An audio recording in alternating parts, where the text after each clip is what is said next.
Olá pessoal, tudo bem? Aqui é Carla Elisa, bem-vindos ao meu canal. Quero desejar uma feliz Páscoa.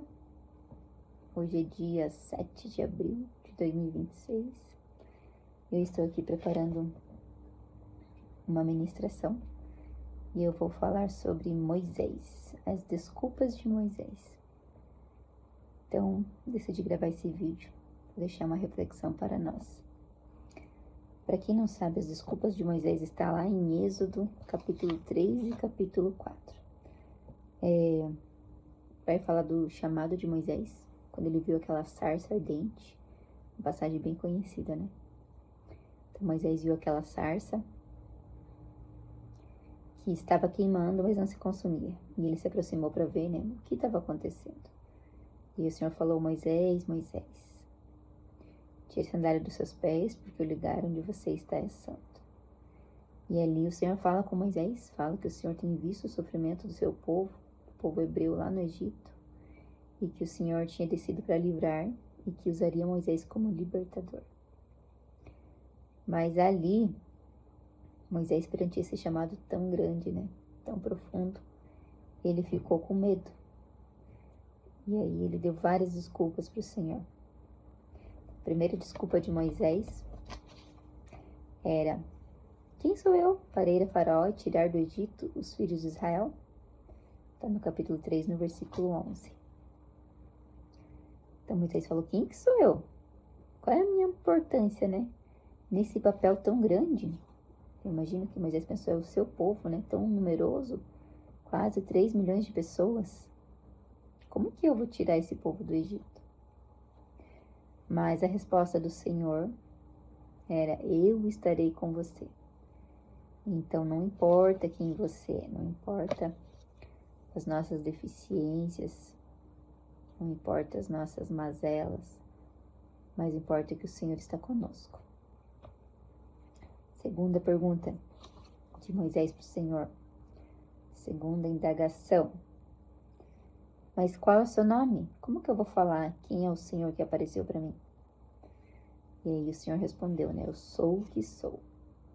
Então eu sou o que eu serei. Ele está se declarando Deus autossuficiente, ilimitado. E às vezes a gente se apega nisso que a gente não conhece tudo de Deus para falar sobre Ele. Mas não se trata, novamente, né, de conhecimento, mas sim de quem nos enviou. E ali Deus se declara para Moisés como Deus dos seus pais, o Deus dos antepassados, o Deus dos patriarcas. Sou o Deus de Abraão, de Isaac e de Jacó. Eu vejo que nesses momentos a gente precisa olhar para tudo que o Senhor já fez por nós. Quando a gente se pergunta, né?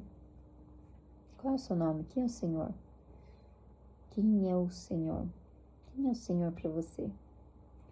Quais experiências você já teve com Deus? Quais experiências a sua família teve com o Senhor?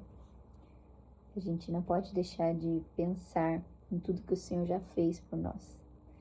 Então, nos dias de crise, que eles virão, sim. Não é todos os dias que a gente crê, que a gente tá só alegre, né? Esse dia eu tava pensando.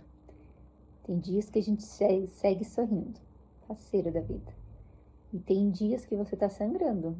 Tem dias que você tá sangrando, mas você segue sangrando. Mesmo assim, o importante é seguir.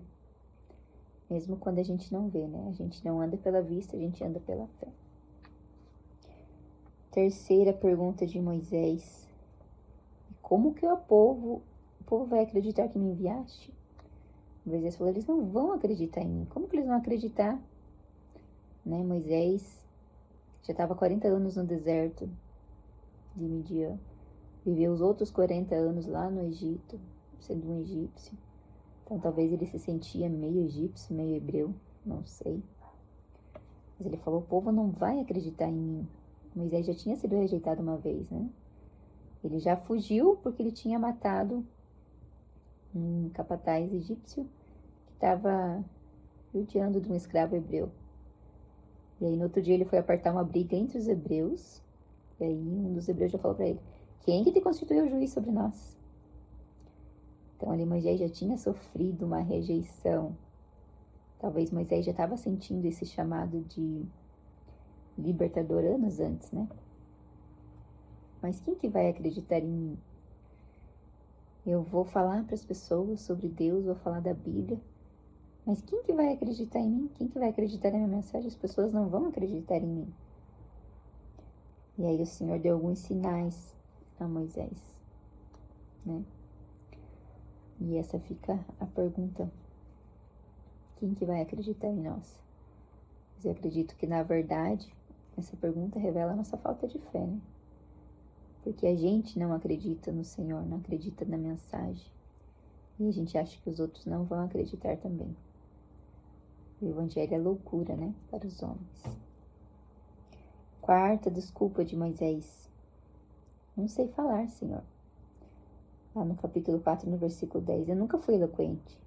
Sou pesado de boca e pesado de língua. Em algumas traduções dizem até, eu gaguejo. Então eu não sei falar. Como que eu vou falar se eu não sei falar, Senhor? Como que eu vou falar perante uma multidão? Não sei falar em público. Eu sou bem improvável nisso. Eu até falo para as meninas na igreja que não é pecado a gente sentir medo, mas é pecado ser paralisado pelo medo. Tem um livro muito bom da Joyce Meyer que fala sobre esses medos. Então a gente não consegue parar de sentir o medo, mas você não pode deixar que esse medo te paralise, te impeça de fazer aquilo que o Senhor te chamou para fazer. De repente é o medo de uma multidão, de repente é o medo de falar de Jesus para o teu vizinho, para tua vizinha, não sei. Não sei qual é a sua desculpa que você não sabe falar. De repente você vai dizer, mas eu nem li a Bíblia inteira ainda, não sei. Deixa para pastora, deixa para o pastor, deixa para o missionário. E a gente começa a se comparar e querer dar uma aula pro Senhor, né? Não usa o outro. Que é a próxima desculpa de Moisés. No capítulo 4, no versículo 13. Ele viu que Deus estava decidido, né? Que ele fosse o libertador. Ele falou, Senhor, por favor, envia alguém. Envia outra pessoa, menos a mim. Está no capítulo 4, no versículo 13. Moisés finalmente falou, não, Senhor, mas eu não quero ir. Manda outro, Senhor. Tem tanta gente mais capacitada. Tem tanta gente que tem teologia e não tenho teologia. Tem tanta gente que tem tantos anos de crente. Tem tantas pessoas que têm tantos dons. Por que tem que ser eu? E olha só, as desculpas da nossa vida, né? E aí Deus enviou um assistente para Moisés, o Arão, que foi ajudar ele nessa missão. Mas que lá na frente atrapalhou ele, que fez o povo pecar. Eu gostei muito de estudar sobre essas desculpas, porque, veja só, né? 5.000 anos atrás. E elas continuam tão atuais, a gente continua dando desculpa para Deus. Não te conheço o suficiente. Quem sou eu? Não tenho capacidade para falar do teu amor, falar do teu nome. Quem que vai acreditar em mim? Eu vou falar, as pessoas vão rir, vão zombar de mim. E aí já entra meu orgulho, né? Eu quero me proteger a minha imagem. E entra meu egoísmo. Minha imagem é mais importante do que eu ir lá passar vergonha. Imagina, melhor deixar guardado aqui, que o Senhor confiou a mim. Vamos enterrar esse talento. Não vou passar vergonha, é melhor. Não sei falar, Senhor. Não sei falar. E eu, por último, né? Envia outro, menos eu. Mas o Senhor, Ele é, graças a Deus, que Deus é insistente com a gente, né? Ele tem paciência e Ele vai nos chamando e nos chamando e nos chamando. E não importa se o que você sabe fazer é bem pouquinho. A igreja é um corpo. E no corpo, cada membro, cada parte é importante. Dedinho aqui é importante. Se perder essa unha aqui vai fazer muita falta. Dedão do pé é importante. Os órgãos internos que ninguém vê. Se tá bonito, se não tá bonito. Mas a gente precisa do rim, precisa do fígado. Nós precisamos até daqueles órgãos que não aparecem. Tá lá em 1 Coríntios 12, vai falar da igreja que é o corpo de Cristo. E para finalizar, falando de Mateus 25, a parábola dos 10 talentos. Sabemos, né, que o Senhor confia a cada um de nós conforme a nossa medida. Não importa se Ele confiou 1, 2, 5 talentos. Mas que aquilo que o Senhor confiou a nós, é só nós que temos que fazer. O pastor Takayama sempre diz que Eu não posso alcançar as gerações dos meus bisavós, nem dos meus tataravós, nem dos meus trinetos, né? A geração que eu posso alcançar, quem eu posso influenciar é hoje. É hoje. Quem tá lá no meu trabalho é só eu. Quem tá lá na minha escola, de repente é só eu. Então tem pessoas que só eu posso alcançar do Senhor. Que a gente não fique arrumando desculpas, a gente não enterre nosso único talento, nem que seja só um talento que o Senhor te deu, talvez seja de contribuir, seja um talento de abraçar, seja de fazer uma mesa linda e receber pessoas. Nem todos foram chamados para ser mestres da lei, para ensinar. Talvez seu talento nem seja alguma coisa de falar, seja um serviço, um ato de serviço, hospitalidade, um dom mais lindo de servir. Mas todos os dons foi dado para a edificação da igreja, do corpo de Cristo. Então não importa qual foi o seu talento. O Senhor não vai cobrar em quantidade, sabe? Se você fez tanto, mas da lealdade, da fidelidade que você fez com aquilo que Ele te confiou, com aquilo que Ele te entregou. Não enterre o seu talento, porque lá em Mateus 25, bem no finalzinho, tem uma mensagem de juízo, servo mau, negligente para aquele que enterrou o talento. Então não importa se você acha que é tão pouquinho que você faz. Não importa. Faça para o Senhor, faça de todo o coração. Faça porque você está fazendo para o Rei dos Reis, Senhor dos Senhores. Então seja fiel um pouquinho, seja fiel no secreto, quando ninguém está vendo, ninguém está olhando.